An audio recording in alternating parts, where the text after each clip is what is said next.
बिस्मिल्लाहिर्रहमानिर्रहीम स्टूडेंट अस्सलाम वालेकुम। मैं हूँ doctor Imtiaz Ahmed Khan, chairperson department apply university of Sahiwal. आज जो हमारा टॉपिक है वो है काइंड्स ऑफ पार्टनरशिप। और इससे पहले कि हम इस काइंड्स की तरफ जाएं, थोड़ा सा ब्रीफली पार्टनरशिप के बारे में, जैसे हम पहले भी डिस्कस कर चुके हैं कि पार्टनरशिप एक बिज़नेस ऑर्गेनाइजेशन है जब दो या दो से ज़्यादा और मैक्सिमम 20 लोग मिलके कोई बिज़नेस करते हैं, और चाहे वो इनफॉर्मल वे में या फॉर्मल वे में उसे कंपनी रजिस्टर नहीं करवाते, तो वो पार्टनरशिप है। पार्टनरशिप के कुछ कैरेक्टरिस्टिक्स हैं, वो भी हम पहले डिटेल से डिस्कस कर चुके हैं, जिसमें ये है, एक तो यह है कि ये सेपरेट लीगल एंटिटी नहीं होती, ये just is a collection of persons doing business. और जो भी वो कॉन्ट्रैक्ट करते हैं तो वो कॉन्ट्रैक्ट पर्सनस के इन पर्सन उनके कॉन्ट्रैक्ट होता है, वो पार्टनरशिप के नाम पे कॉन्ट्रैक्ट नहीं होता। अगर चाहे फैसिलिटेशन के लिए हम उसको यूज़ कर लेते हैं पार्टनरशिप का नाम, लेकिन इन स्ट्रिक्ट लीगल सेंस वो पार्टनरशिप के नाम पे कॉन्ट्रैक्ट नहीं है, उन्हीं पर्सनस के नाम पे कॉन्ट्रैक्ट है, इसलिए उन्हीं की लायबिलिटी है। और उनकी लायबिलिटी मोस्टली जो है वो अनलिमिटेड लायबिलिटी होती है, क्योंकि ये काइंड ऑफ पर्सनल लायबिलिटी है। तो पार्टनरशिप की जो काइंड्स हैं, इसमें जो हम काइंड्स करते हैं, इसके तो टू वे आप ऐसे कह सकते हैं एडवांटेज है। नंबर वन कि जब हम पता चलता है कि ये काइंड्स को जब हम डिफाइन करते हैं कि ये काइंड है, तो उससे हमें ये पता चलता है कि इसकी ड्यूरेशन क्या है, इसमें लायबिलिटी क्या है, और इसकी रिजोल्यूशन कैसे हो सकती है। तो काइंड्स जो है ना ये डिटरमिन करती हैं। तो काइंड्स बनती कैसे हैं, ये जब टर्म्स एंड कंडीशन डिफाइन करते हैं पार्टनर आपस में, तो उस सूरत में उसकी जो है ना वो काइंड डिटरमिन होती है, उसी की बेसिस पे लायबिलिटी जो है ना डिटरमिन होती है, उसी की बेसिस पे उसकी ड्यूरेशन, और उसी की बेसिस पे उसकी डिसोल्यूशन। तो ये है काइंड्स का जो मेन ऑब्जेक्टिव कि हम क्यों काइंड्स ऑफ पार्टनरशिप को देखते हैं। तो नंबर वन, पहले मैंने ना इसको चार कैटेगरी में डिवाइड किया है। एक मैंने लिया है लायबिलिटी के कॉन्टेक्स्ट में, और उसकी फर्दर चार काइंड्स हैं। फिर ड्यूरेशन के कॉन्टेक्स्ट में, और उसकी फर्दर दो काइंड्स हैं। और दो जो है ना ये इनकोएट और इलीगल, ये एक सिंगल ये एक कॉन्सेप्ट है। This is not in actual sense A partnership, अभी हम डिस्कस करेंगे। तो पहले हम आते हैं लायबिलिटी के कॉन्टेक्स्ट में, कि लायबिलिटी के कॉन्टेक्स्ट में पार्टनरशिप जो है वो उसको चार काइंड्स में हम डिवाइड करते हैं। Number one general, LP, LP means limited partnership, LLP that stands for limited liability partnership, और क्वाज़ी पार्टनरशिप। तो जब हम कहते हैं ना जनरल पार्टनरशिप, जब पार्टनरशिप में कुछ लोगों ने मिलकर बिजनेस शुरू किया है, और उन्होंने एज ए डिफॉल्ट रूल सबकी लायबिलिटी जो है वो अनलिमिटेड होती है। तो जनरल पार्टनरशिप उस पार्टनरशिप को कहते हैं कि जिसमें तमाम पार्टनर्स की लायबिलिटी अनलिमिटेड होती है। और ये मैं आपको फिर बता दूं कि ये बाय डिफॉल्ट है, अगर आप कॉन्ट्रैक्ट में लिखें चाहे ना लिखें, अगर आपने पार्टनरशिप की है तो आपकी लायबिलिटी अनलिमिटेड होगी। उसके बाद कैटेगरी आती है लिमिटेड पार्टनरशिप की। तो जो लिमिटेड पार्टनरशिप है, ये एक ऐसी फॉर्म है पार्टनरशिप की कि उसमें क्या करते हैं कि लेट्स सपोज के तीन लोग हैं, वो मिल के बिजनेस कर रहे हैं पार्टनरशिप का, और डेफिनेटली जैसे मैंने बताया बाय डिफॉल्ट जो है ना वो उनकी लायबिलिटी अनलिमिटेड है। अब वो क्या करते हैं कि किसी पर्सन को कहते हैं कि यार हमारे साथ बिजनेस करो, ऐसे हाइपोथेटिकली हम कहते हैं कि जी, वो उसे कहते हैं यार हमारे साथ बिजनेस करो, वो कहते हैं यार इसमें तो लायबिलिटी जो है ना वो अनलिमिटेड होती है, कंपनी बना लें ऐसे। वो कहते हैं यार ये बड़ा अच्छा तरीका है, पार्टनरशिप चलाना भी आसान है, पार्टनरशिप जो है ना वो सारा ऑपरेट करना, फंक्शन फॉर्मेशन ये सारी आसान है, तो ये। तो वो कहता है यार लायबिलिटी, तो वो कहते हैं चलो हम ऐसे करते हैं कि हम आपकी लायबिलिटी जो है ना लिमिटेड कर देते हैं।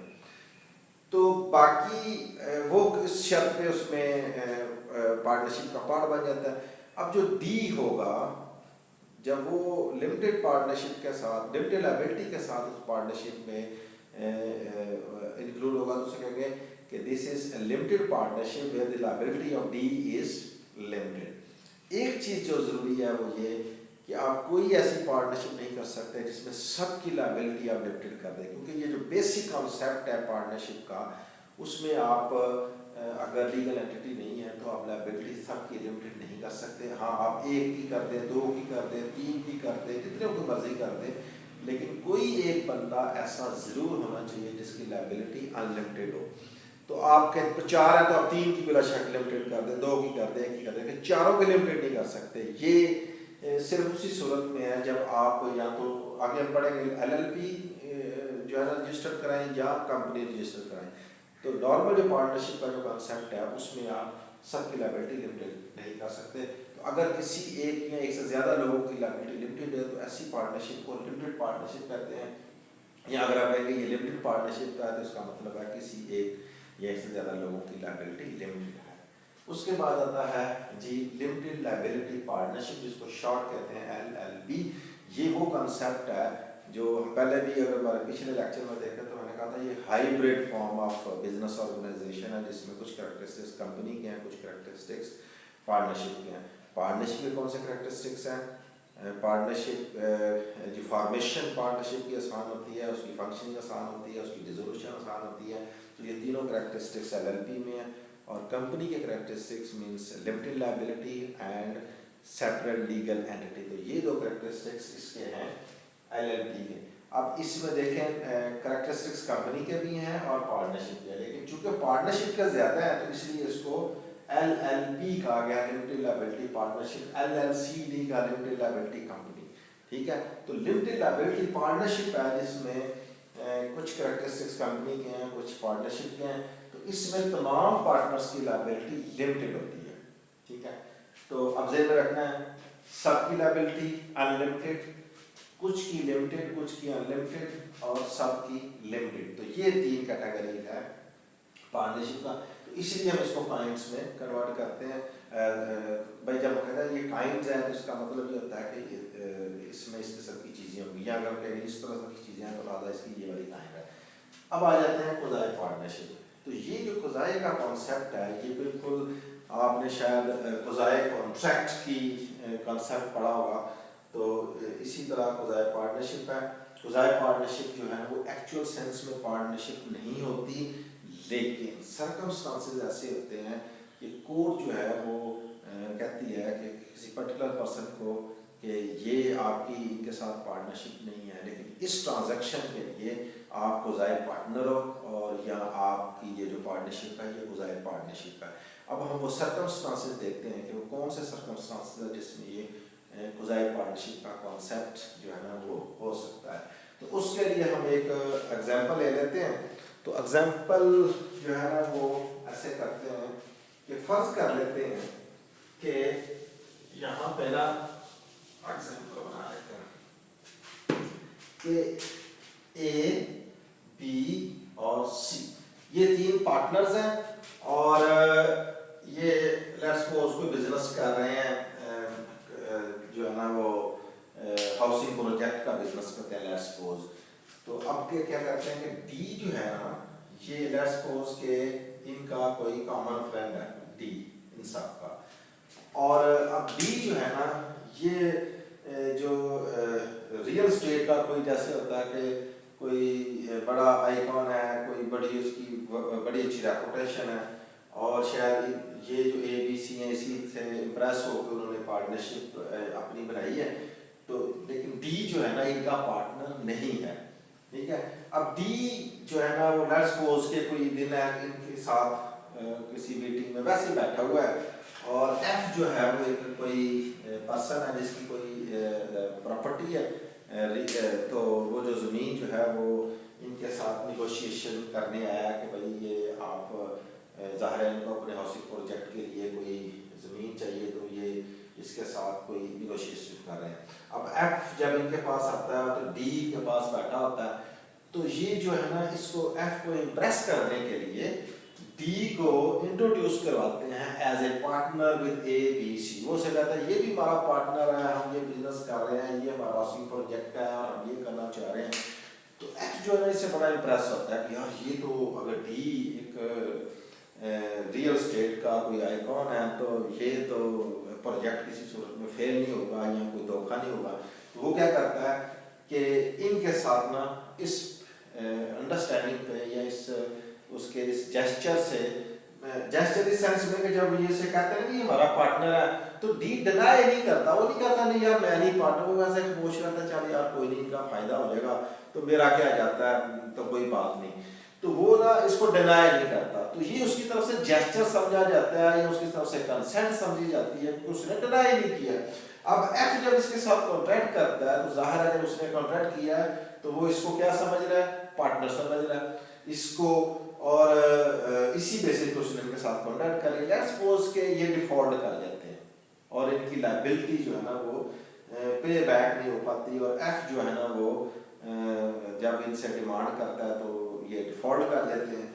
अब एफ जो क्या करता है कि वो केस करेगा, लेट्स सपोज वो कहता है कि A B C D partner थे और मैंने इनको ये जमीन दी, और जो भी केस करेगा तो कोर्ट में डी जो है ना ये प्री डेफिनेटली लेगा कि मैं तो पार्टनर नहीं हूँ, कोई डॉक्यूमेंट दिखाए मैंने कहीं साइन किए हूँ या मैं, वो कहता है कि नहीं, अगर ये साबित हो जाए, ये एविडेंस हो जाए, साबित हो जाए कि डी ने अपने आप को रिप्रेजेंट किया था या अलाउ किया था to be representative as a partner, though he was not a partner, in such circumstances the court will impose the liability on D because he allowed himself to be represented as a partner।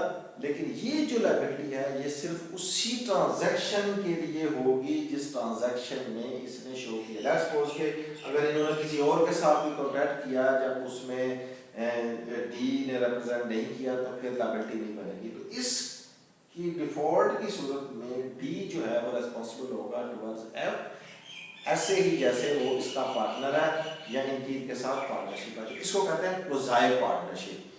तो और D क्या होगा, ये क्लोजाई partner होगा, तो इसकी liability क्या होगी, उसी ट्रांजैक्शन में जिसमें एफ ने इनके साथ डील किया, इस अंडरस्टैंडिंग के साथ कि डी जो है वो उसका पार्टनर है। अब इसमें दो तीन चीजें इंपॉर्टेंट है। नंबर वन कि उन्होंने इसको डी को पार्टनर मुतारफ कराया और उसने अलाउ किया। अब ये नहीं कि वो कहता कि हाँ मैं पार्टनर हूँ, अगर वो सिर्फ अलाउ कर दे, अलाउ कैसे होता है कि उन्होंने कहा ये भी हमारे पार्टनर है, हम बिजनेस कर रहे हैं, तो वो खामोश रहता है, वो ये नहीं कहता कि नहीं नहीं मैं नहीं पार्टनर, ये तो वैसे ही मजाक कर रहे हैं, ऐसा नहीं है। तो ये होता है अलाउ करना, आपने उसको अलाउ कर दिया। अच्छा एफ जो है, एक तो नंबर वन उसको इस बात का नॉलेज ना हो कि ये पार्टनर नहीं है, अगर उसको नॉलेज था और उसने बस ऐसे ही कह दिया कि नहीं जी वो तो मैंने, फिर इसने क्यों कहा था, तो उसका नॉलेज। और नेक्स्ट है उसका बिलीव होना। लॉ ये कहता है कि एफ का नॉलेज हो, बिलीव हो, और तब उसने ये ट्रांजैक्शन की इस अंडरस्टैंडिंग में कि डी इसका पार्टनर है, तो फिर डी को एज ए पार्टनर, खुलाए पार्टनर समझ के कोर्ट जो है उसके लायबिलिटी क्रिएट करेगी। अच्छा अब अगर ये जो लेट्स सपोज के ऐसी सिचुएशन होती है, एफ ने जी को कहा कि यार वो मेरे पास तो जो जमीन है वो थोड़ी है जितनी उनको चाहिए, तो आप ऐसे करो कि आप ये जमीन जो है ना इनको दे दो, और वो ए बी सी डी और डी बड़ा अच्छा जनाब उसकी बड़ी रेपुटेशन है, वो तो ठीक है, जी कहता ठीक है मुझे कोई इतराज नहीं है। अब जी जो है ना वो इनके साथ कॉन्ट्रैक्ट करता है, अब ये भी वो इसी अंडरस्टैंडिंग में कर रहा है। देख लेंगे डी उस वक्त जब इनके साथ बैठा हुआ था, एफ के साथ बात हुई थी, जी वहां पे नहीं था। इवन देन अगर जी ने इस अंडरस्टैंडिंग पे, इस बिलीफ पे, इस नॉलेज पे कि ये पार्टनर है और उसने किया है, अगरचे उस मीटिंग में शामिल नहीं था, तो again D will be responsible towards जी। अब ये रिप्रेजेंटेशन जी से चाहे एच की तरफ चली जाए, के की तरफ चली जाए, जहां मर्जी चली जाए, अगर एक दो तीन चीजें, number one D allowed and this acted on this belief and without knowledge के he is not a partner, और in this belief के ये partner है और उनको इस चीज़ का knowledge जो है ना वो नहीं था यहाँ, तो ऐसी सूरत में जो भी कॉन्ट्रैक्ट करेगा जी विल बी रिस्पांसिबल। अब एक प्रैक्टिकल एग्जांपल देखते हैं। लेट्स सपोज के कोई इसी तरह का वेल नाउन आइकॉन है, तो आप क्या करते हैं कि आप मीडिया पे इश्तहार चल रहे हैं, अखबार में ऐड आ रही है, तो बाद में जाहिर है बिलीव यही किया जाएगा कि इतनी पैमाने पे ऐड चल रही है, इतने पैमाने पे जो है ना वो तशहीर हो रही है, तो डेफिनेटली इसको पता चल गया होगा, तो इसने तरदीद क्यों नहीं की। तो डेफिनेटली जितना बड़ा नाम होगा उतनी ही लेवल की जो है ना वो इंफॉर्मेशन जो है ना वो लोग कॉन्ट्रैक्ट करेंगे और हम प्रज्यूम करेंगे कि ये उसको पहुंच गया और उसने उसको डिनाई नहीं किया। तो ऐसी सूरत में अच्छा, तो अब अगर लेट्स सपोज एक और एग्जांपल लेते हैं। लेट्स सपोज के कोई पर्सन है और इस क्राफ्ट के साथ कोई लिंक नहीं है, के पास जाता है, उस वक्त डी मौजूद नहीं है और वो इनके साथ निगोशिएट करता है, ये प्रॉपर्टी को देता है, बाद में डिफॉल्ट हो जाता है और जब के इनके खिलाफ केस करता है तो उसे पता चलता है इनके पास तो कुछ नहीं बचा हुआ। तो इसकी मुलाकात होती है एफ के साथ। एफ इन्हें कहता है कि यार मैं आपको मशवरा देता हूँ, मैं जब गया था तो उन्होंने डी को मेरे साथ इस तरह पार्टनर रिप्रेजेंट करवाया था, हालांकि चाहे वो डी पार्टनर नहीं था लेकिन वो बड़ी इसके पास बड़ी दौलत है, तो अगर आप इसको इसमें इन्वॉल्व कर लें तो that can be very effective for you. और ये क्या करता है कि डी को पार्टी बना के इनके खिलाफ केस कर देता है। तो अब जब केस बनता डी जब प्ली लेता है कि हमारा पार्टनर, तो के से पूछा जाएगा कि भाई आपको कैसे पता पार्टनर है? उसने भाई मुझे एफ ने बताया। उसने कहा जब ये आपने इनके साथ निगोशिएट किया था एफ ने, तो क्या वहाँ थे, क्या आपने इस बिलीव पे दिया था? क्योंकि जब इसने वो जमीन दी इसको तो नॉलेज ही नहीं था, ठीक है ना, ये नॉलेज था कि ये पार्टनर है, ना ये नॉलेज था कि इसको पार्टनर रिप्रेजेंट किया गया, और ना इसने इस बिलीव पे दिया, इसने तो इसको देखा भी नहीं था। तो ये कब कैसे कह सकता है कि मैंने इसके भरोसे पे दिया है या इस बिलीव पे दिया है? तो अब के को एमडी नहीं मिलेगी and D will not be considered as quasi partner in the context of dealing of K with A B C. तो ये है जी क्वाज़ी पार्टनर, जिसमें एक पर्टिकुलर ट्रांजैक्शन के लिए लायबिलिटी क्रिएट होती है और डेफिनेटली वो अनलिमिटेड लायबिलिटी है। तो इसके और भी नाम थे मैंने पहले लिखे थे कि इसको बाई होल्डिंग भी कहते हैं, बाई एस्टॉपल भी कहते हैं, नॉमिनल भी कहते हैं ऐसी पार्टनरशिप को, और जो पार्टनर बनता है उसको क्वाज़ी पार्टनर कहते हैं, उसको नॉमिनल पार्टनर कहते हैं, उसको पार्टनर बाय एस्टॉपल कहते हैं, पार्टनर बाय होल्डिंग आउट कहते हैं। तो ये है हमारा कॉन्सेप्ट। अब आते हैं कि ड्यूरेशन के कॉन्टेक्स्ट में। ड्यूरेशन के कॉन्टेक्स्ट में भी पार्टनरशिप दो किस्म की है। Number one partnership at will, another is particular partnership. Partnership at will क्या है? पार्टनर ने एबीसी 3 पार्टनर थे, उन्होंने ब्रीड बनाई और उसमें ये नहीं लिखा कि इस पार्टनरशिप का ड्यूरेशन क्या होगा, ये इसकी डिसोल्यूशन कैसी होगी, उन्होंने बाकी चीज़ें मेंशन कर ली, ये नहीं मेंशन किया। ऐसी पार्टनरशिप को कहते हैं पार्टनरशिप एट विल। तो ये जो पार्टनरशिप है इसमें जो डिसोल्यूशन है वो होती है बाई नोटिस। कोई भी पार्टनर नोटिस दे देता है कि जनाब I am no more interested in your partnership, that partnership must be dissolve. तो ऐसी पार्टनरशिप जो है उस नोटिस की डेट से, जिस डेट उसने मेंशन किया उस डेट से पार्टनरशिप डिसॉल्व हो जाती है और उसके बाद उनकी लायबिलिटी जो है ना वो डेफिनेटली उस पार्टनर की नहीं रहती जिसने नोटिस किया। तो ऐसी पार्टनरशिप कहते हैं partnership at will which is dissolve by the notice of any partner. आगे आएगी पर्टिकुलर पार्टनरशिप। नॉर्मली पार्टनरशिप कुछ पार्टनरशिप ऐसी भी होती हैं जो किसी खास पर्पस के लिए बनाई जाती हैं, किसी खास ड्यूरेशन के लिए बनाई जाती है। लेट्स सपोज के गवर्नमेंट ये डिसाइड करती है कि जी साहिवाल में हम एक मेट्रो का प्रोजेक्ट बनाना चाहते हैं। अब कुछ लोग मिलकर कहते हैं यार हम प्रोजेक्ट लेते हैं, उसके लिए हम ना एक पार्टनरशिप बना लेते हैं ताकि हम ये कॉन्ट्रैक्ट लें।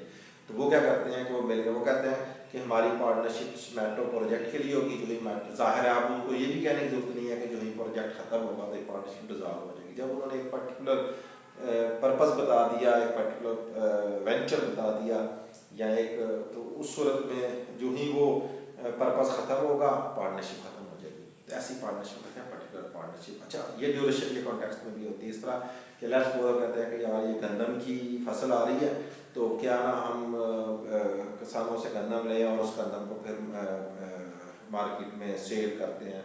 तो वो गंदम के सीज़न के लिए वो कहता है जब तक सीज़न है उस वक्त तक हम बना लेते हैं, या मार्च तक या अप्रैल तक कोई भी महीना वो कर लेते हैं। तो ख़ास टाइम के लिए भी हो सकती है, ख़ास पर्पस के लिए हो सकती है, किसी ख़ास प्रोजेक्ट के लिए भी हो सकती है। तो ऐसी पार्टनरशिप करते हैं पर्टिकुलर पार्टनरशिप। और ये जो पार्टनरशिप है ये बाय डिफ़ॉल्ट उस वक्त डिसॉल्व हो जाती है जब वो टाइम खत्म हो जाता है या पर्पस अचीव हो जाता है। हाँ, अगर पार्टनर उस पर्पस अचीव होते ही वो या उससे पहले वो कहें कि यार हम इसको कंटिन्यू करते हैं, या वो कुछ भी नहीं करते फिर एम्प्लॉयडली कंटिन्यू, एम्प्लॉयडली भी वो पार्टनरशिप जो है ना वो आगे एक्सटेंड हो जाती है। तो अगर एम्प्लॉयडली भी करें तब भी वो आगे एक्सटेंड हो जाएगी। तो ऐसी पार्टनरशिप कहते हैं पर्टिकुलर पार्टनरशिप। आगे आएगी इनक्वेट पार्टनरशिप। अब इसका जो कंसेप्ट है ना, ये रियल सेंस में पार्टनरशिप नहीं होती, लेकिन इसको इसलिए डिफाइन किया गया है कि इसमें लायबिलिटी का जो एलिमेंट है ना वो बड़ा रेलेवेंट है। वो कैसे? हम ये कहते हैं लेट्स सपोज के कुछ पार्टनर्स हैं, पार्टनर्स नहीं है, ये कुछ दोस्त है ए बी सी।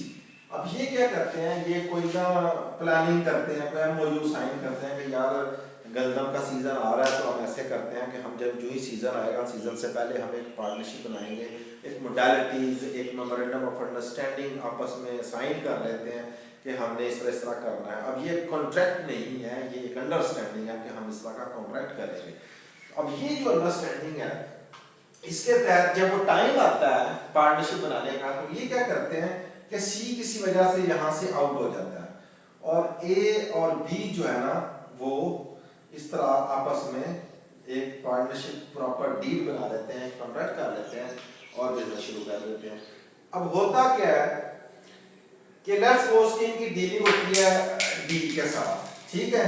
अब डी के साथ जब ये डील करते हैं तो ये डिफॉल्ट कर जाते हैं।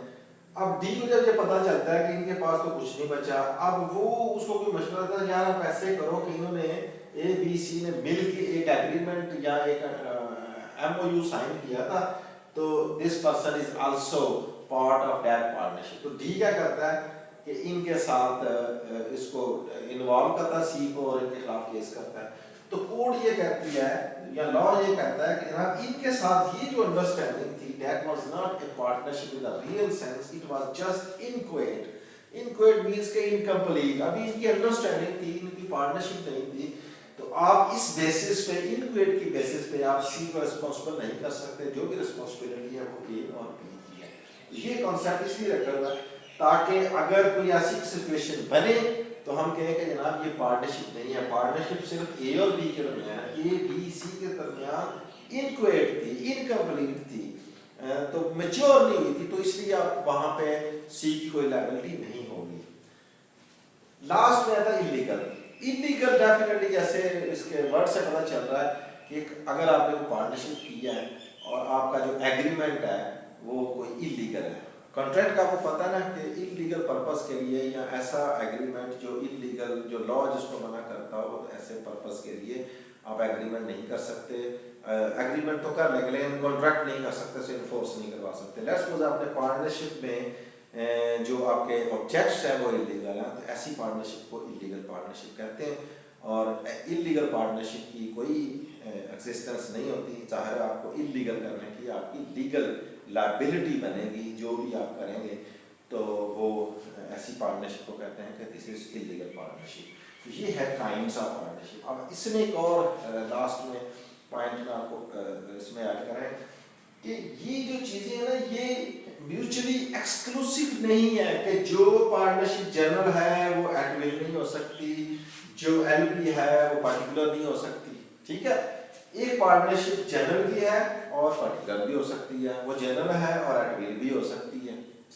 इसी तरह जो हमने कोज़ाई पार्टनरशिप पढ़ी है, कोज़ाई पार्टनरशिप जनरल भी हो सकती, जनरल में भी हो सकती है, एट विल में भी हो सकती है, पर्टिकुलर भी। तो ये जो हमने काइंड्स बनाई हैं ये सब म्यूचुअली एक्सक्लूसिव नहीं है कि अगर एक है तो दूसरी नहीं है। ये सिर्फ हमने इसलिए इसको काइंड्स में वो किया है ताकि एक तो हमें पता चलता है ड्यूरेशन का, लायबिलिटी का और डिसोल्यूशन का। तो ये इस कॉन्टेक्स्ट में काइंड्स हैं और ये कैसे पता चलती हैं, ये सारी टर्म्स एंड कंडीशन से जो एग्रीमेंट करते हैं आप, जो जिस तरह की आप जेस्चर देते हैं। तो ये था हमारा आज का लेक्चर। आई होप कि आपको समझ आ गई होगी। Even then if you have any question you can ask your question through whatever means you would like. So I will try my best to answer those your queries and hope to see you in the next lecture. Thank you very much. See you again.